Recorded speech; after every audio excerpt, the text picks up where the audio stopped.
Nelson Mandela once said, "If you talk to a man in a language he understands, that goes to his head. If you talk to him in his language, that goes to his heart." We can take this one of two ways. Maybe Mandela is saying that making the effort to learn one's language is a high form of respect for one's culture, a claim I think most people would agree with. However, he could be suggesting that speaking in someone's native language clicks with them in a way that a learned language just doesn't. Beyond mere comprehension, they would connect with the content in some more profound way. Still, many, if even fewer people would agree with this.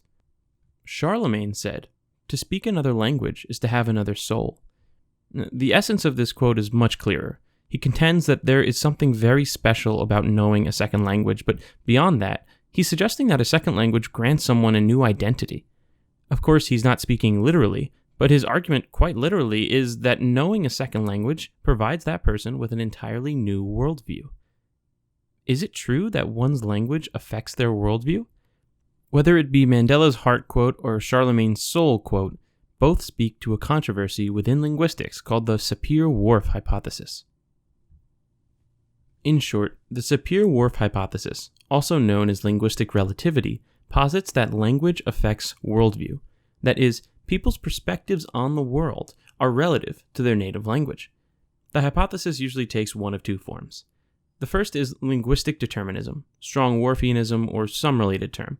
It contends that one's language not only affects, but also determines one's thought by imposing conceptual limits and structure. It is largely rejected by modern linguistics due to its simplification and arguably its essentialism. The second is weak Whorfianism, which holds that one's language influences one's thought patterns but does not completely determine it.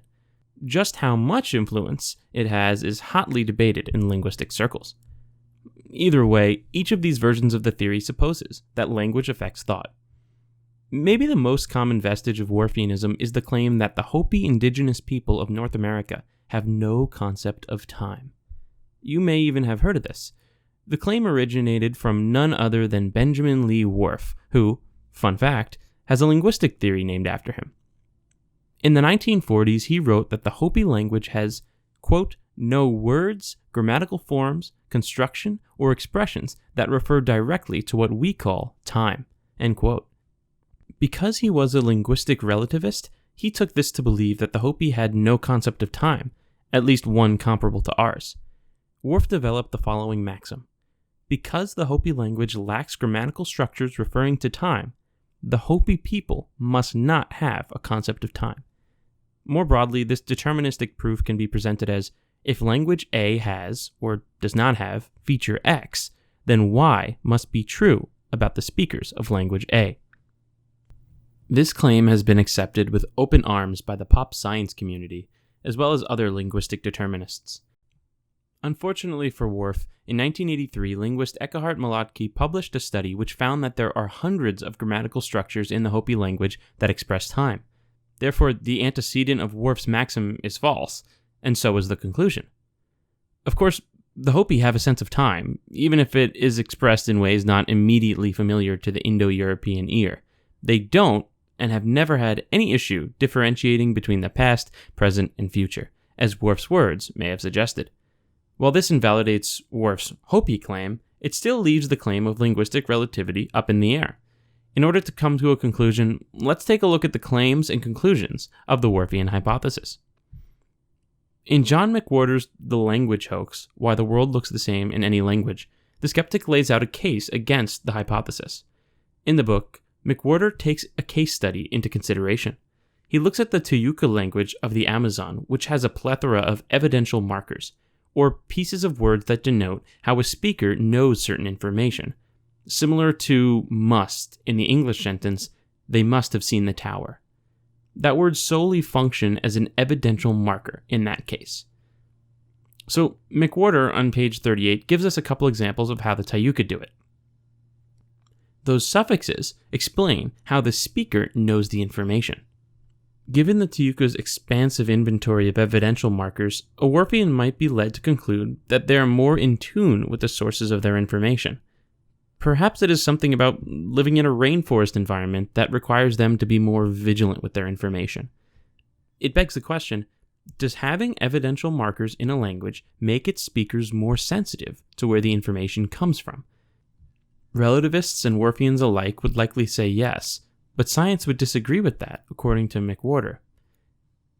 He cites a University of Delaware study that found that Korean children who learned the evidential markers in their native Korean were, quote, no better than English-speaking children at thinking about sources of information, end quote. Even if we disregard that study, we must consider the broader implications of linking the existence of evidential markers in a language with any traits of its speakers. McWhorter explains that while evidential markers are rare in Europe, they're rather common around the world. But who would venture to say, McWhorter asks, that, quote, the ancient Greeks, who produced some of the world's first philosophical treatises scrupulously examining all propositions, no matter how basic, and lived in a society always under siege from other empires as well as from rival Greeks themselves, were a relatively accepting, unskeptical people with only a modest interest in sources of information, end quote. It would be ludicrous to suggest that due to their lack of evidential markers, Greeks were and are less attuned to the reliability of sources than other groups of people. One might contend in response that Greeks don't have it in their language merely by chance, but the languages that do have it developed it as a result of need.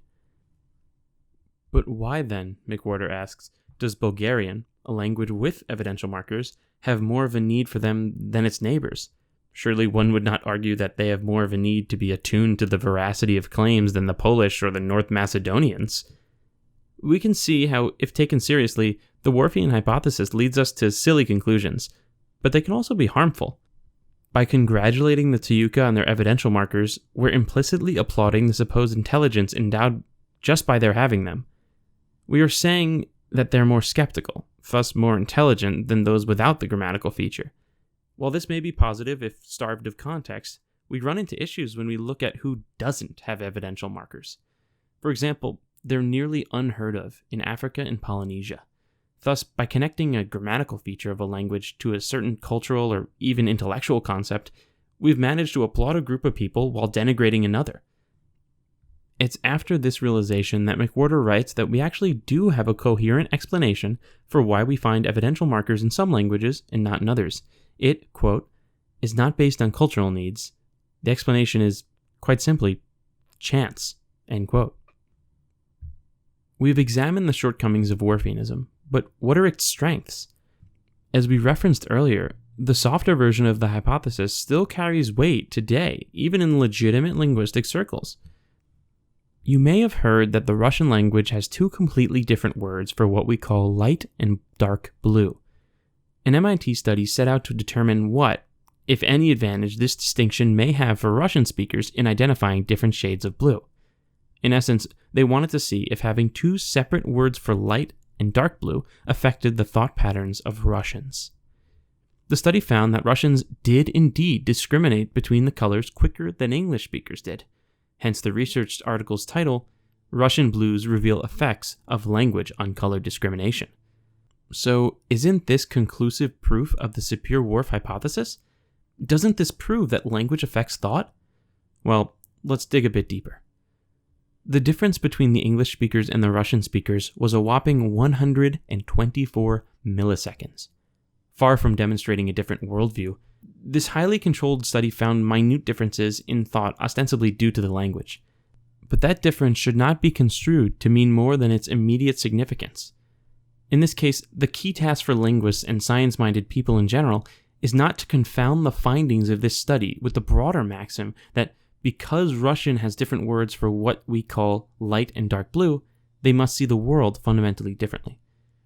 The former was demonstrated in a highly controlled laboratory setting, and the latter is far from proven. The first version of the Whorf-Sapir hypothesis stands unsupported, while the second has at least a modicum of support. This cartoon shows the silly conclusions of the Whorfian hypothesis. Of course, Germans don't have a special need or ability to be more clear about their definiteness of their nouns. Instead, it's just chance that German has so many variations of their definite article. And there's a really interesting linguistic history behind that. And we should explore that history instead of oversimplifying it. Perhaps it is the lack of intellectual satisfaction that the answer of chance gives us, which propels us further down rabbit holes of pop science. Even if with good intentions, our belief in incorrect things can lead us down bad paths. For example, Whorfianism satisfies a very admirable urge to respect different cultures and languages, but oftentimes it unintentionally insults other cultures, as in the case of evidential markers. We can and very much should respect other cultures, but suggesting language is causative of traits is just not an effective way of doing that. Furthermore, we must accept that chance is a natural part of the development of languages. Languages' traits are not chosen, nor do they engage in natural selection. They are constantly in flux and do not retain some traits and discard others for utility's sake. To reduce them to such is a regrettable simplification of the otherwise fascinating world of linguistics.